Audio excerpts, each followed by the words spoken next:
The sea.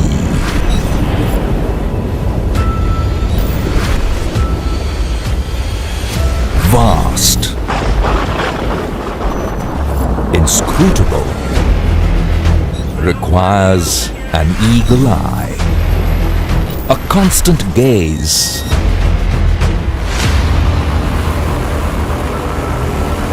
On all that pass.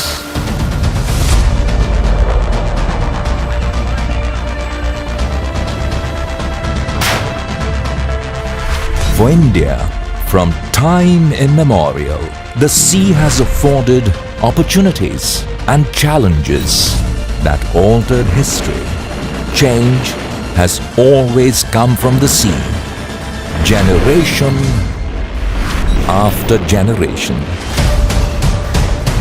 The sea is where it starts. A benevolent eye, a piercing gaze,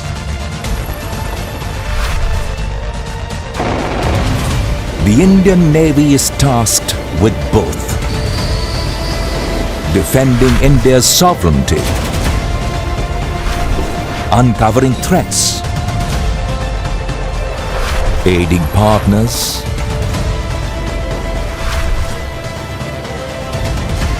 securing the world's busiest trade routes. Every duty performed in the service of the nation. We are the Indian Navy. Combat ready, credible and cohesive.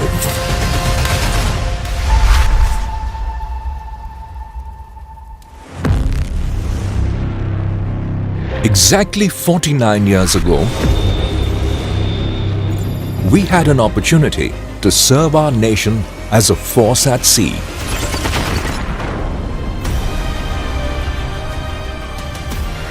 (1971). Millions were forced to flee from East Pakistan. With no political resolution in sight, conflict became inevitable.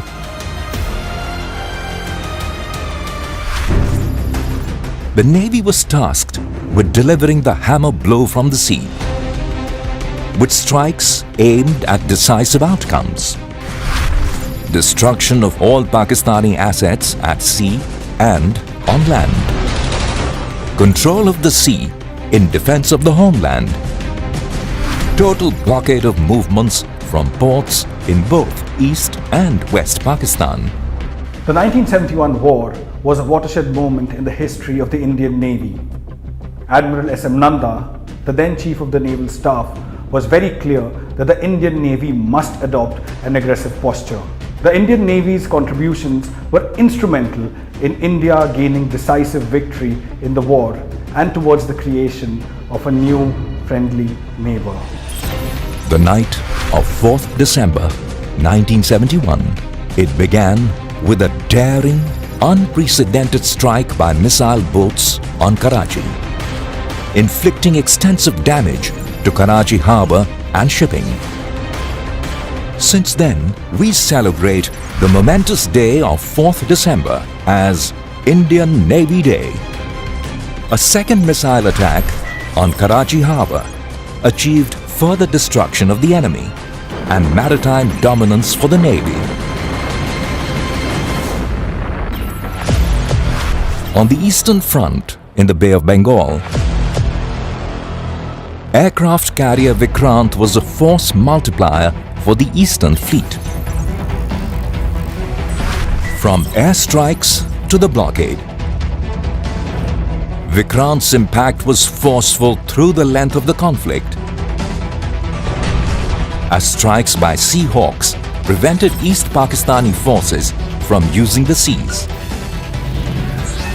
The enemy dispatched PNS Ghazi to nullify the advantage Vikrant afforded. However, the preemptive actions of INS Rajput gave Ghazi a watery burial near Vishakhapatnam. While action progressed at sea, the Navy also mounted special operations at Chalna Khulna harbours. INS Panvel and the two gunboats Padma and Palash, manned by the Mukti Bahini, entered and inflicted heavy damage on these harbours in the face of stiff resistance. Towards the end of the war, the likelihood of the enemy attempting escape into Burma, now Myanmar, became a distinct possibility. To prevent this, the Indian Navy executed an amphibious landing for the first time in the history of India.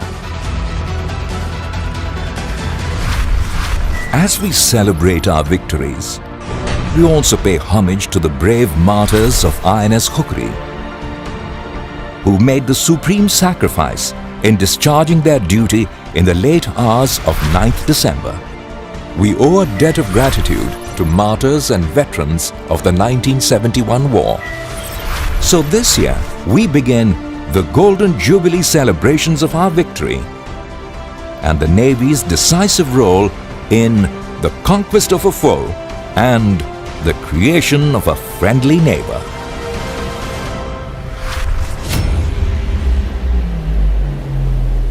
Even today, service to the nation and readiness in the face of newly emergent challenges, traditional and non-traditional, defines the Navy. As tensions simmered along the northern borders, the Navy also increased its operational readiness and preemptive deployment.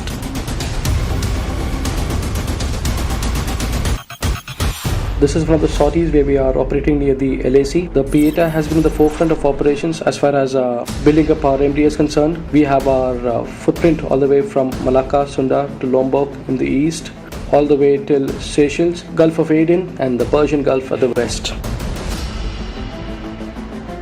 We are getting many tri-service operations coordinating with Indian Air Force and Indian Army.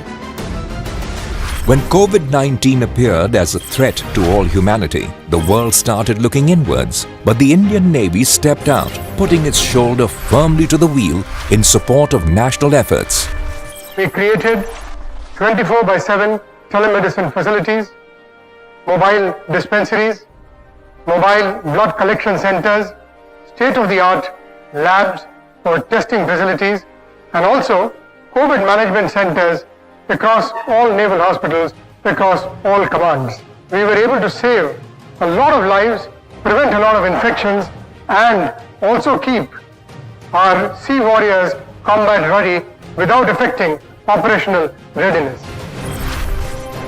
Operation Samudra Setu and Mission Sagar represent important examples of how the Navy supported India's efforts, proving the adage, the seas connect, they don't divide. Though very noble, the task had its own challenges. We had to adopt extreme measures to keep everybody safe, comfortable, and most importantly, to prevent any case of COVID on board. Launched on 5th May 2020, Operation Samudra Setu or Sea Bridge was part of Mission Vande Bharat, the wider national effort to repatriate Indian citizens.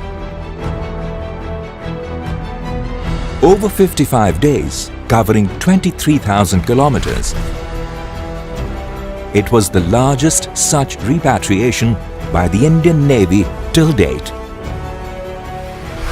The Navy remained committed to partners in the Indian Ocean region with neighbourhood first as the key mantra.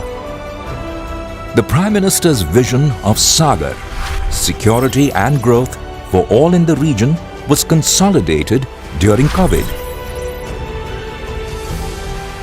Naval aircraft flew multiple sorties, ferrying equipment, medical personnel and medicine across the country. There were many of the doctors and many of the nurses and many of the paramedical personnel who were themselves as a part of this war afflicted by COVID-19. They had to be hospitalized, they fought the illness, recovered, and come back to join the battle again. We are indeed proud of our healthcare workers. the Navy tackled the unprecedented and extraordinary challenge. Special protocols were swiftly deployed to prevent COVID-19 spread on Navy ships, ensuring that caregivers would not be care seekers. Sick bay complex has 2 isolation wards, that is 1 and 2. Therefore, 8 patients can be isolated in these wards. The circulation, the speciality about these wards is that the circulation is enclosed. The air is directly sucked from the atmosphere and then it is exhaust is directly to the outside, so that the circulation inside does not get mixed with the ventilation which is for the remaining of the ship. All naval personnel walked the extra mile during these difficult times, coming together with a sense of commitment and courage, converting adversity into opportunity through innovation and ingenuity.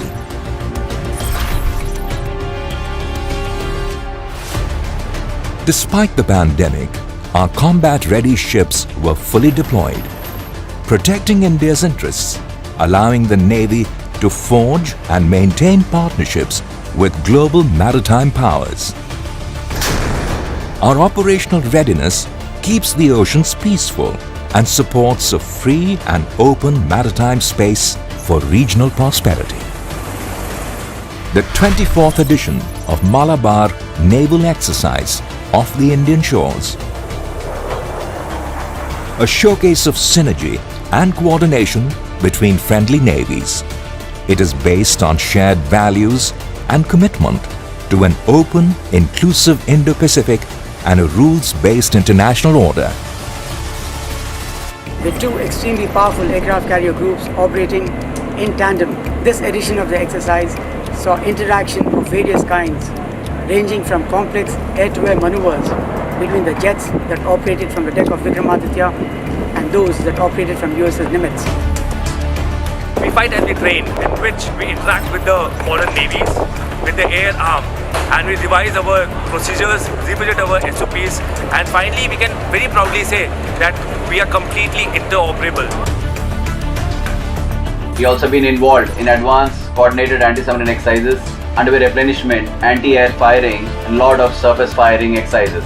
Since we have been exercising with these navies for some time, there is a good sense of comfort level and high degree of interoperability. As we spend more time at sea doing advanced level of exercises, a level operating together for a common goal will only get better in the years to come.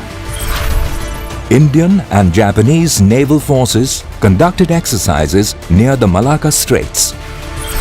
Indian Navy exercised and operated with navies of Bangladesh, Indonesia, Myanmar, Oman, Russia, Singapore, Sri Lanka and Thailand.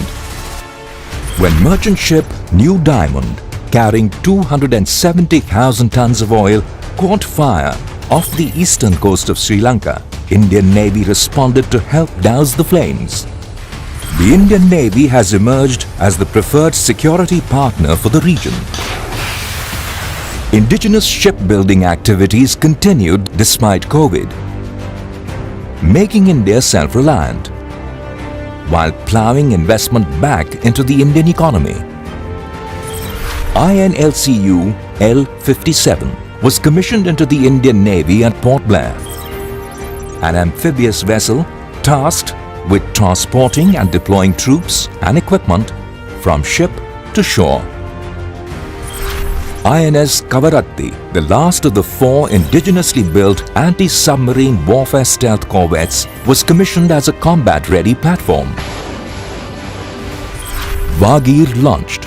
Indigenously made, it is the 5th among the 6 Kalvari-class submarines. India's first indigenous aircraft carrier went through basin trials and will soon be ready for sea trials. Design and construction of aircraft carriers, because of their scale, complexities and legacy experience, is immensely challenging. The maiden attempt of Indian Navy to indigenously design and build an aircraft carrier therefore assumes special significance. With more than 78% of the equipment and material being sourced from indigenous suppliers, ISE is a true reflection of Prime Minister's vision of Atmanirbhar Bharat.